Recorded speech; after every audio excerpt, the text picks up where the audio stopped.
Bem-vindos à aula de como abordar o fumante que faz uso do álcool. Meu nome é Carolina Costa, sou médica do Serviço de Psiquiatria e Psicologia Médica do Hospital Universitário Clementino Fraga Filho. A associação do tabagismo com o abuso de álcool no trabalho que Hughes fez em 86 foi de 43%, um índice alto. O álcool, como já dizia esse escritor e poeta italiano Gian Piero Bona, cria no homem um heroísmo muito superior à ideologia e à paixão. Não sem razão é chamado de espírito. O contexto, no passado, aliás, esse é o contexto no presente, segundo o trabalho de Dawson em 2000. Os indivíduos são 3 vezes mais prováveis de fumar se tomam mais que 5 drinks por semana. 80% dos fumantes consomem tabaco quando bebem, então é uma prevalência muito alta. Eles são muito associados, muito mais do que a gente imagina. O álcool e a nicotina, elas são drogas legais, então sua produção, comercialização e uso são aceitos socialmente. Então, de um lado, faz parte do processo produtivo da nação, arrecada capital, e de outro, é uma opção individual de uso, permitido, aceito. Contudo, liberado e com forte apoio publicitário, o consumo dessas drogas só tende a se expandir. Como são drogas que induzem dependência, não é muito difícil obter clientes para uma vida toda. A própria substância já faz o trabalho que outras indústrias precisariam fazer de outra forma. Pela alta aceitação, representa uma das principais fontes de recurso do erário público, embora isso se contraponha aos elevados custos médicos, sociais e produtivos. A questão dos problemas de saúde decorrentes do uso de drogas legais, como o álcool e a nicotina, é visto como um problema à parte, diferente dos outros. O próprio ser humano tende a considerar a morte como algo inevitável. Então, existe a cultura de vamos aproveitar enquanto estamos vivos. O que é aproveitar a vida afinal? Uma sociedade hedonista que visa, que cultua o prazer imediato, as drogas acabam representando um meio mais simples e rápido de se obter prazer. Cada um de nós procura sua droga para ser feliz, para se anestesiar e não ser incomodado pelos outros ou por si mesmo, pelo que é interior e não gera satisfação, não gera bem-estar. Às vezes o próprio homem é o seu próprio maior algoz. No passado, eles obtiveram esse status por razões históricas e culturais e não porque não sejam nocivas à saúde. Então, foi algo cultivado principalmente desde a Revolução Industrial.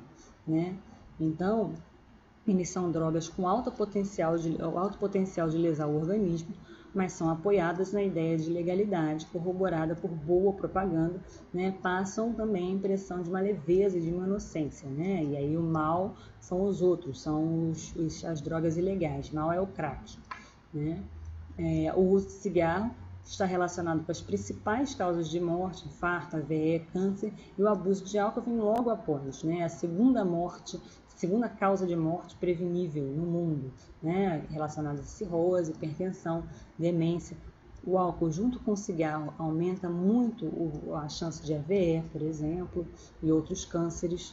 Então, os dois são fatores bem reconhecidos assim de doença no mundo. Na adolescência, o jovem é apresentado ao mundo adulto, então primeiro ele é apresentado às drogas legais. A permissividade que a família aceita com que o jovem fume e beba, ainda menor de idade, tem 2 problemas.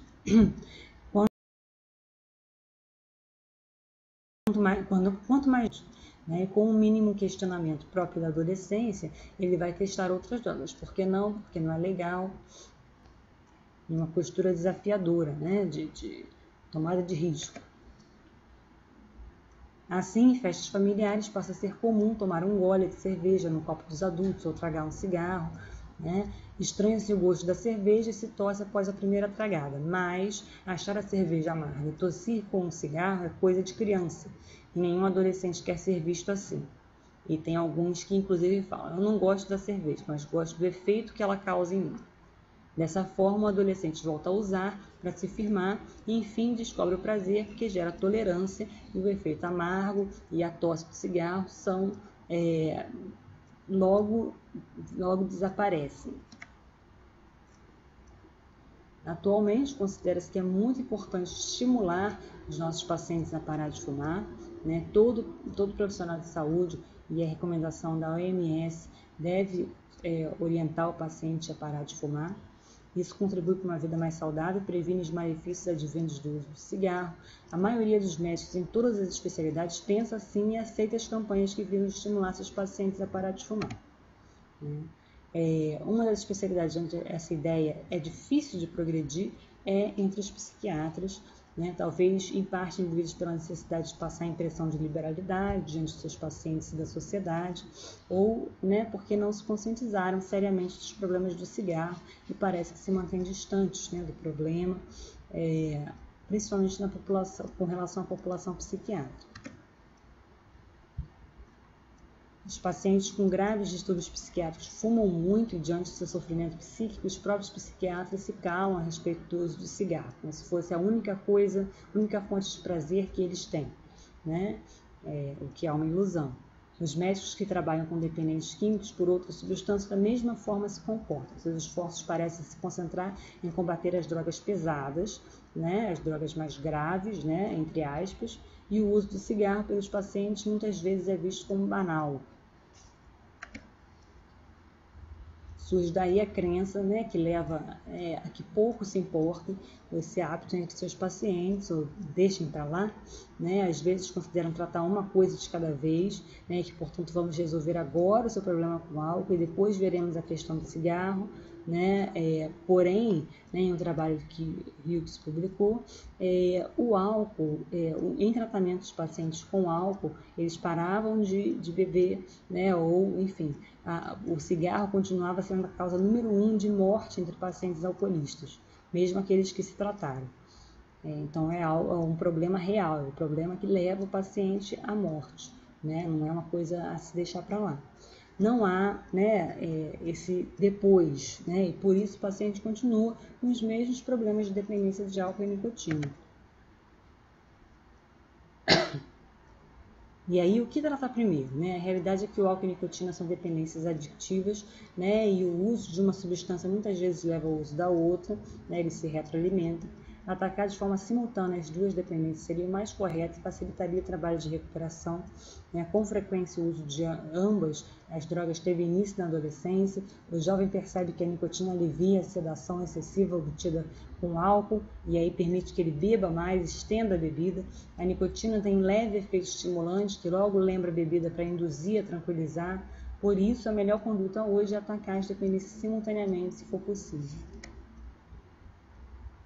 Os programas de tratamento para o alcoolismo devem estimular os seus pacientes a não fumarem, né? E a interrupção de ambas as dependências não necessariamente faz com que eles recaiam de uma delas, né? Pelo contrário, né? Pacientes que conseguem parar o uso do tabaco têm maior facilidade em aderir ao programa para tratar a dependência de álcool e vice-versa, né? De aspectos epidemiológicos, chega a uma prevalência absurda de 80% de alcoolistas fumarem, né, que são 3 vezes maior que a população geral, uma prevalência 3 vezes maior. 72% dos alcoolistas são fumantes pesados, né, então 9% é na população geral, então é um número muito elevado. E aumenta a urgência para beber entre os fumantes alcoolistas quando eles sentem o cheiro de cigarro. Existem evidências que isso pode acontecer, como se fosse um condicionamento, né? O álcool ele aumenta o valor de recompensa do fumo, né, com o aumento do tempo para fumar. Existe, principalmente em trabalhos com animais, né, em experiências de laboratório, uma possível tolerância cruzada entre a nicotina e o álcool. Então, os efeitos negativos da nicotina eles são tolerados, né, e juntamente o uso de álcool pelos ratos de laboratório também os efeitos colaterais são mais tolerados, né, naqueles que têm tolerância dos efeitos colaterais da nicotina. Então, quanto mais fuma, mais se bebe. Fumar reduz a taxa de esvaziamento gástrico, então a absorção de álcool também é retardada. Com relação à cessação do tabagismo em pacientes usuários de álcool, os programas de cessação podem ser eficazes. Essa ideia de que vai parar um e aí vai recair no outro. Não, tem pacientes que falam isso, você deve respeitar, mas você sempre deve demonstrar a oportunidade que isso, né, traz para a vida do paciente e falar disso como como algo positivo, aumentando a alta eficácia do paciente para ambos, né? Não há evidência de que o aumento do uso de outras substâncias, de que há aumento do uso de outras substâncias durante o tratamento do tabagismo e do álcool, né? O período de abstinência alcoólica é mais forte para aqueles que param de fumar, ou seja, se parando de fumar você pode ter mais sucesso na abstinência alcoólica. Testes para avaliar e para triar pacientes no programa de cessação tabágica com relação ao uso de álcool é o CAGE, né, que é uma sigla mnemônica, né, de Cut Down, Angry, Guilt e Eye Opener, né, que para o português ficaria diminuir o álcool, né, se você já ficou irritado com alguma pessoa que falou do modo de beber, o cut down seria dificuldade de diminuir o álcool, né? O G de guilt seria se você se sentiu culpado, né? Já se sentiu culpado pela forma como bebe, e o eye opener que seria você tem tido ressaca ou bebe de manhã para poder diminuir o efeito, né, da ressaca, para poder se sentir melhor, né? É um método rápido, né, que dá para fazer assim na esquina, né? Por exemplo, pacientes, agentes comunitários podem aplicar o CAGE, né, em programas de em estratégias de saúde da família, na comunidade, pode fazer numa simples conversa, aplicar essas perguntas e saber se o paciente tem risco para dependência de álcool ou não. Um questionário bem sensível e pouco específico. O ideal é que você use algum outro instrumento após aplicar o CAGE. E o positivo é de 2 sim para cima.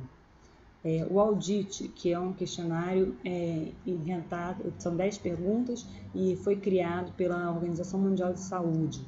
Né? É um questionário melhor para detectar problemas de álcool antes até do paciente ficar dependente.